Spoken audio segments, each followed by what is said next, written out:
Bismillahirrahmanirrahim. Assalamualaikum warahmatullahi wabarakatuh. Sebelumnya, terima kasih atas kesempatan yang diberikan kepada saya untuk menjelaskan proses Bayer dan hal hero dari produksi aluminium. Saya Siti Resti Respianti, kelas Pendidikan Kimia B, jurusan Kimia, angkatan 2016 Universitas Negeri Gorontalo. Proses pengolahan aluminium dilakukan dalam dua tahap, yaitu satu, proses Bayer yang merupakan proses pemurnian biji bauksit untuk memperoleh alumina oksida atau alumina.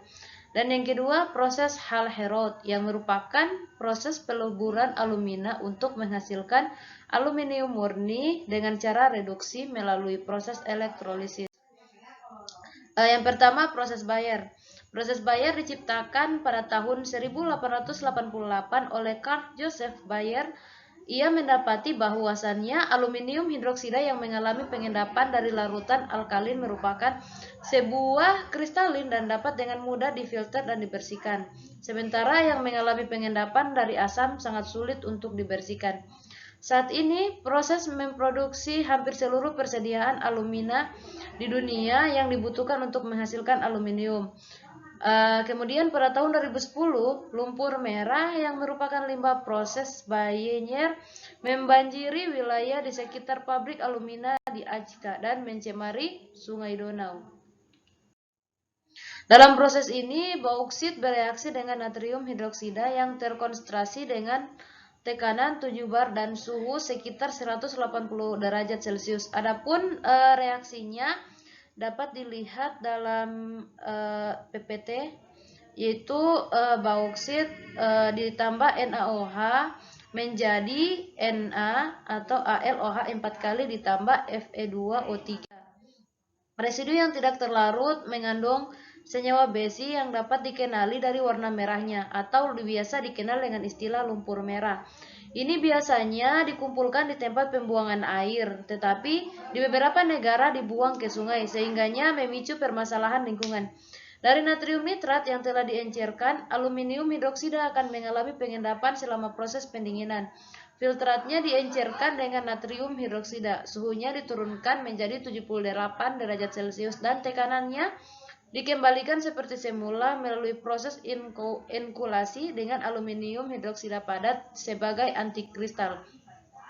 Aluminium hidroksida kemudian mengalami pengendapan dan sebagian dari natrium hidroksida dapat diperoleh kembali untuk keperluan lain. Adapun reaksinya dapat dilihat pada gambar di PPT ini juga, yaitu Na atau AlOH 4 kali direaksikan dengan AlOH 3 kali ditambah NaOH. Aluminium hidroksida padat yang dihasilkan lalu dimasukkan ke dalam alat rotary kiln dan dibakar dengan suhu antara 1200 hingga 1300 derajat Celcius. Dan dari situ dihasilkan aluminium oksida. Adapun reaksinya yaitu 2AlOH 3 kali menjadi Al2O3 ditambah 3H2O. Aluminium hidroksida lalu dapat diproses lagi dengan menggunakan metode Hall-Héroult untuk menghasilkan logam aluminium. Yang kedua yaitu proses Hall-Héroult. Merupakan proses yang digunakan untuk menghasilkan logam aluminium murni dari aluminium oksida di dalam smelter aluminium. Aluminium oksida yang telah dihasilkan dari proses Bayer dilarutkan ke dalam kriolit dan kemudian aluminium dihasilkan lewat proses elektrolisis lebur. Terdapat dua orang penemu yang menemukan proses ini secara terpisah, yaitu pada tahun 1886 yaitu Charles Martin Hall dan Paul Héroult. Prosedur ini dengan beberapa perbaikan kini masih digunakan di bidang perindustrian.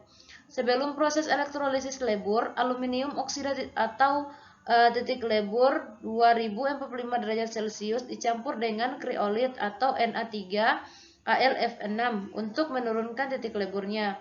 Campuran yang dihasilkan yang terdiri dari 80 sampai 90% kriolit ini kini memiliki titik lebur 950 derajat Celcius, sehingganya proses elektrolisis lebur pun menjadi dimungkinkan. Adapun proses elektrolisis ini dapat disederhanakan seperti katode dengan Al3, Al plus 3 ditambah 3 elektron menghasilkan Al, dan anoda O2- ditambah C menghasilkan CO ditambah 2 elektron. Secara keseluruhan, AlO3 ditambah 3C menghasilkan 2 Al ditambah 3CO. Dalam kenyataannya, lebih banyak CO2 yang terbentuk di anoda dan dapat direaksikan dengan Al2O3 ditambah 3/2C menghasilkan 2 Al ditambah 3/2 CO2. Dan ini merupakan ilustrasi elektrolisis lebur dalam proses Hall-Héroult. Gambarnya dapat dilihat pada PPT di dalam tabel di sini, di dalam bagan ini. Terima kasih, itu presentasi dari saya. Terima kasih banyak atas perhatiannya. Akhir kata, wabillahi taufiq wal hidayah. Wassalamualaikum warahmatullahi wabarakatuh. Bye bye.